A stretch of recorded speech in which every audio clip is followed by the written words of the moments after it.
Just because you're filming me, it really doesn't intimidate me. It doesn't scare me. Okay. You've got a mask on your face like trying to hide your identity. It doesn't scare me. You don't intimidate me. You can try and arrest me or anything like that. Gwen Auditor is outside a government and BBC building, calmly filming when staff rush out accusing him of trespassing, even though there's zero signage to back it up. But when the police arrive, the situation explodes. The officer doesn't come to keep the peace. She comes loaded with attitude, barking orders, throwing false claims, and proving exactly how broken modern policing has become. This one is pure ego versus the law. There's a footpath that is public. This is not. This is private. Why does it say it's private? It's private property. Where does it say it's private? The landlord owns the land. Who's the I landowner? don't want to get into an argument with you. I would just like to leave sight if that's possible. Who is the landlord? No, I'm not going to leave, no. You're not going to leave? No, I'm going to have a wander around. Anyway, because it's private property Have you? and we don't allow you to be filming here. I just wanted to find out a bit about the Gangmasters and Labour Abuse Authority, to be honest. They're not here. Well, funny how there's a sign in there that says Gangmasters and Labour Abuse Authority. So why are you coming investigating the gangmasters? What reasons do you have for that?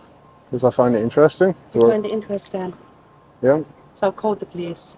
I'm not going to get into an argument. Which law do you think I'm breaking? That it's private property. What law is that then? And you're not allowed There's to no law. take videos and photos of the building. It's not acceptable in the business that we're in. Well, you can, yeah, of course you can. It's a government building. It's not acceptable. It's a government building. Yeah, I know, but we've got procedures in place and people have to get permission to take photos. You've not asked for permission. Well, surely it's public. You've not If it's a spoken government to building, us. it's owned by the public. Yeah, I know it's a government building, but still classed as private property. The land is owned by somebody else. She's completely wrong, and here's why. The staff member is confusing ownership with public access rights. Yes, a government site might technically be owned by a department or agency, but that doesn't make it private property in the legal sense. If the public can freely walk there without barriers or signs saying no public access, it's a publicly accessible area, and filming there is entirely lawful. The claim that you need permission to film is pure nonsense. There's no UK law that prevents someone from recording a government building from a place they're legally allowed to be. If they don't want people filming, they should restrict access, not make up rules on the spot. See, I know you're filming and stuff. I just want to know what it's about, because obviously this is a government building. Yep. What is it about? It's a government building. Yeah, but why are you filming it? I didn't know I needed a reason. Why are you filming me? Because I'm speaking with you and you're a suspect in an incident where you're filming a government building. Suspect? That would imply that I've committed a criminal offence. Listen to me a minute, okay? You're zooming in on people's IDs. I can tell you're one of those bloggers. That's absolutely fine, okay? But you can't be zooming in on people's IDs when this is a government building. Who says? It's the law, mate. What law? We don't play this. Now here's the moment to pause. Listen to how the officer approaches this. Not with de-escalation, but with immediate labeling and suspicion. Instead of assessing the situation neutrally, she jumps straight to, "You're a suspect," and implies criminal intent simply for filming. That's important, because lawfully, filming a government building from a publicly accessible area is not suspicious behavior. In fact, UK police photography guidance states officers must engage professionally and avoid assuming malicious intent. Viewers, do you think this was a fair approach? Was the officer establishing control or making assumptions? Let us know in the comments. Did she walk in to solve a problem or to assert dominance from the start? Could you identify yourself, please? Okay, PC 1191 Mercedes, as you can see by my Thank you. Which badge. station are you based out of? I'm based at Byron House Police Station. Okay. Yeah. So what are we filming? I don't really get what we're This is a government building. Yeah. I pay for it. I can film it. Okay, so why are you getting mouthy then? Because the thing is that you've been getting mouthy with them. They were getting mouthy with me. I was perfectly polite till they started giving me attitude. Yeah, because they're asking why you're filming them when this is a government building and asking for their IDs. It's suspicious. From the second this officer arrives, it's crystal clear she's not there to de-escalate. She's there to dominate. Her tone and language scream control freak, barking, "Listen to me," laughing mockingly as she says, "You're one of them bloggers," and calling Gwen mate. It's unprofessional, condescending, and instantly sets the tone for conflict. She also fails to identify herself until Gwen has to ask, something every officer is trained to do at the first opportunity. Then, instead of assessing the situation fairly, she labels Gwen suspicious, simply because he's filming a government building and asking staff for their ID. Both actions are completely lawful. Filming from a public space is protected under UK law, and asking for ID from people who represent government institutions is a legitimate act of accountability, not suspicion. Okay, what's your name? I'm not going to give any details. Okay, you need to give me your details. No, I don't. Yes, you have. Because No, I you've been don't. involved- Yes, you do. I think you need to get your facts straight there. No, okay, you listen to me now. You've been getting mouthy with these people. No, I haven't. Yes, you have. You've been harassing them. I haven't harassed anyone. They approached Yes, me. you have. We have Okay. the right to approach him. That's lies. His film is, so we've asked him Yeah. if he wouldn't film it on private property. Yeah, of course. We've been very reasonable with him, and the attitude that he has with you, he's had with us too. Right, okay. What was his reason? There's nothing illegal about what I'm doing. He said he's interested in the diagnosis of abuse authority. He's just Right, okay. basically. I don't agree with the word that he's saying. Alright then.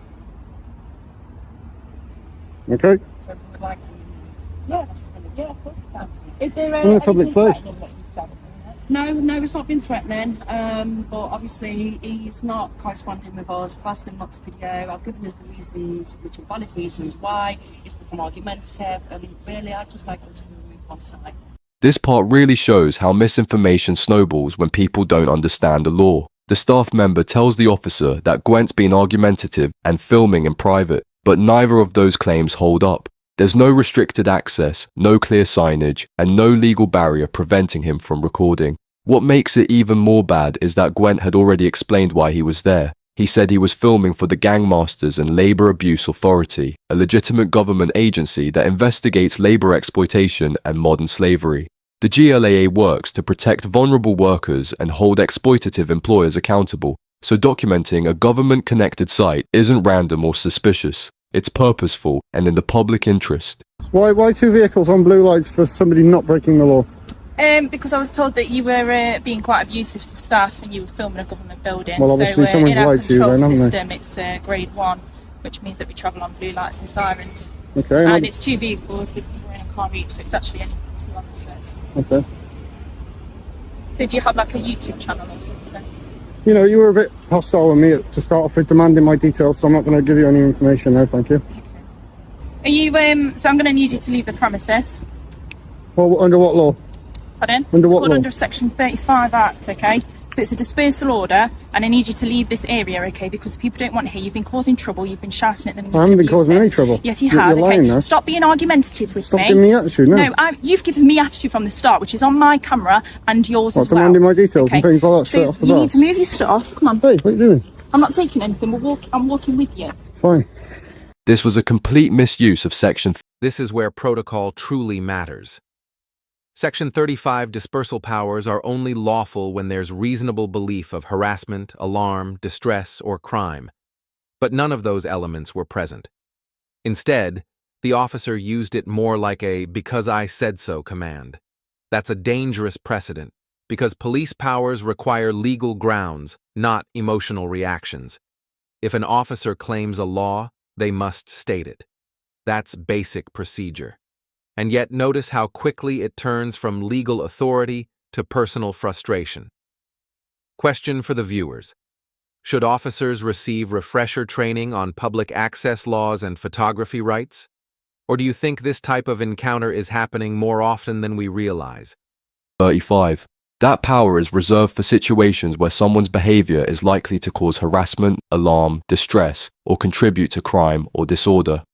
Gwent was doing none of that. He was calmly filming on publicly accessible land. Recording government property from public space is lawful, protected by Article 10 of the Human Rights Act, and supported by NPCC photography guidance. Nothing about what he did gave rise to the threshold needed for a dispersal order. What the officer really did was twist the law to suit her feelings. She used Section 35 as a way to silence someone she and the staff found inconvenient. Saying, "People don't want you here," isn't a legal justification. It's an emotional one. Okay. Don't worry. Yeah, I've got him on my camera as Yep. well. It's just silly. I've got it all on camera. No, it's not silly. That's your thoughts. I'd rather you keep them to yourself, to be honest. You're a public employee. What's around here then? Is this your like full-time job then, plug-in? I do all sorts. What, plug-in buildings? So we're on the public. Can you put my bag down now? We're on the public pavement. Yeah.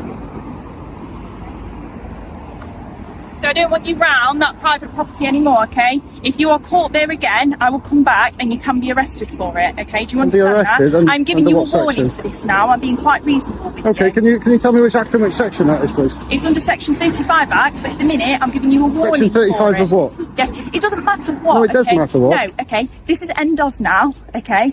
Just because you're filming me, it really doesn't intimidate me. It doesn't scare me. Okay. You don't You've got a mask intimidate on your me. face like trying to hide your identity. It doesn't scare me. You don't intimidate me. You can try and arrest me and Okay. anything like that. All right. Well, I'm going to leave now, okay? This moment shows just how unfit this officer was to handle the situation. When Gwent calmly asks, Section 35 of what? She snaps back. It doesn't matter what. This is the end of it. That isn't confidence. That's a complete disregard for accountability. Any officer using police powers must state the law they're acting under. It's basic procedure. Refusing to do so proves she wasn't acting on lawful grounds at all. She was winging it. Then she somehow makes it worse by accusing Gwent of trying to intimidate her because he's wearing a mask. That's absurd.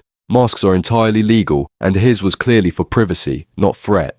To twist that into intimidation shows she wasn't assessing facts. She was reacting emotionally yet again. And if I catch you on this premises again, okay, it's going to be taken further. You don't need that. You can get on with your day. You can go film some other buildings, okay? Get on with your vlogging business. Do you know what I mean? Like, this is one building that you can't film. Go and film another one. I'll film what I like them in public.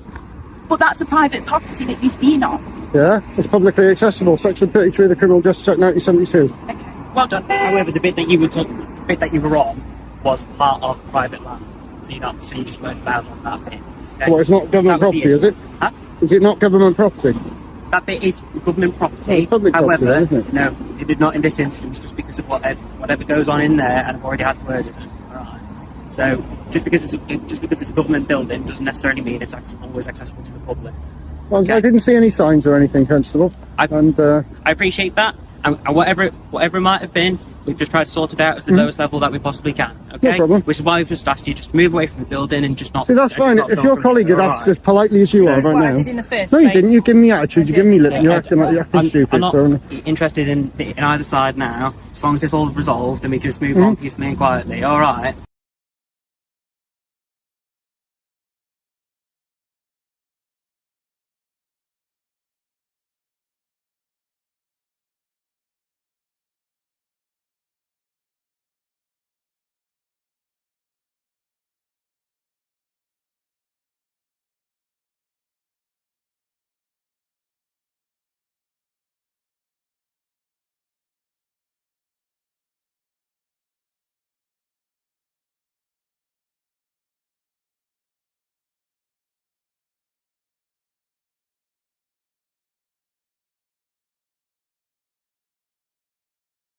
yeah, it's fine. You happy with that? Lovely. Yeah, see, you've been perfectly polite. Thank you for But that. what I will say is that my colleague is dead right. We've given you the warning for it. If you come back, you can be arrested for breach of 35 notice. Which okay? act is that? Sorry, It's part of the Public Order Act. Public Order Act. I'll Yeah. read it out for Yeah, you. that's If that fine. makes you feel better, I'll read it out. Yeah. So it's literally just that. So antisocial behaviour crime and policing act 2014. Do you suspect that I have been committing antisocial behaviour? Because there is a Home Office document that is called the Mate, which listen, is I under don't defining care the about measure. the Home Well, you Office should care. You should care. No, you- I should- yes, no, you 'cause should you're just care. going on- it's I think you need to get completely retrained. You do. I'm going to Do make I? a I complaint. think Yes, that I you am. need to move I'm away making from a the area. no. I'm making a complaint about you. It went- Professional standards. That's okay. You can do that. I'm making a professional Okay. standards complaint about you. Think, yep, here we go. They'll have that as got my well. details? Yep. Yeah. Thank you. All right, we're done then. See you Okay. later. Bye bye.